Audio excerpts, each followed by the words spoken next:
Makam dan riwayat sejarah Datu Tungku Pengaron Kalimantan Selatan.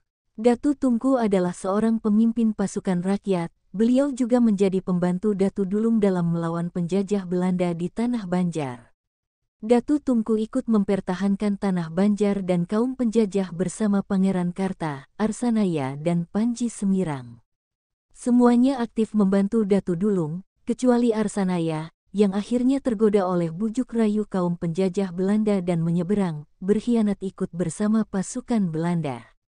Sebagai pengabdi pada tanah leluhur, Datu Tungku dipercaya oleh Datu Dulung dengan mendapat tugas memeriksa, memilah dan memilih serta melatih pasukan yang akan diberangkatkan untuk bertempur, dan tugas ini dapat beliau jalankan dengan baik.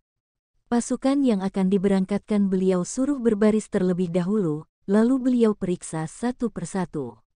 Apabila menurut penglihatan, ilmu gaib beliau tubuh pasukan yang diperiksa itu terdapat lubang, maka ia harus tinggal atau tidak ikut bertempur dulu, karena jika dipaksakan juga untuk berangkat kebiasaannya akan tewas ditembus peluru musuh dalam pertempuran.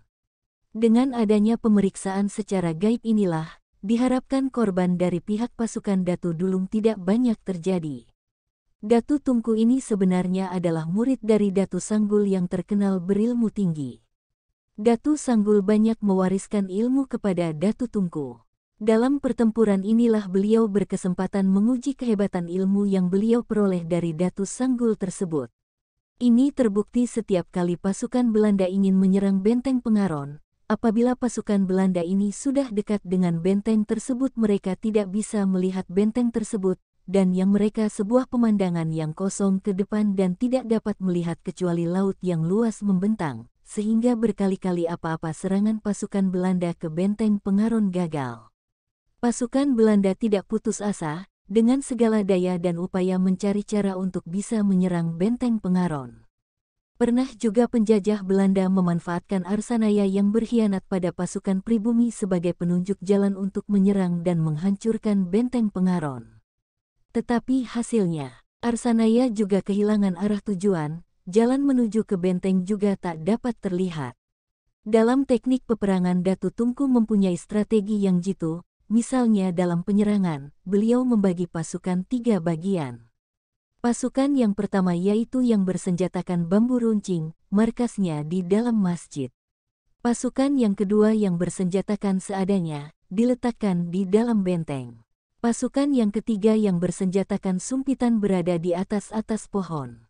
Pasukan yang terakhir ini merupakan pasukan andalan. Di dalam pasukan andalan ini pula yang ditugaskan adalah orang-orang yang berilmu tinggi dan sakti, serta dipimpin langsung oleh Datu Tungku. Selain ahli dalam strategi peperangan, Datu Tungku dapat menepis setiap peluru yang ditembakkan tentara Belanda ke arahnya. Peluru yang datang ke arah beliau dapat ditepiskan begitu saja dengan tangan sambil tertawa-tawa. Namun, bagaimanapun hebatnya, saktinya, pandainya serta tingginya ilmu yang dimiliki manusia, apabila Allah menghendaki lain, ia takkan kuasa untuk menolaknya. Begitu pula dengan Datu Tungku, ia dipanggil Tuhannya untuk menghadap keharibaannya, setelah beberapa hari menderita sakit.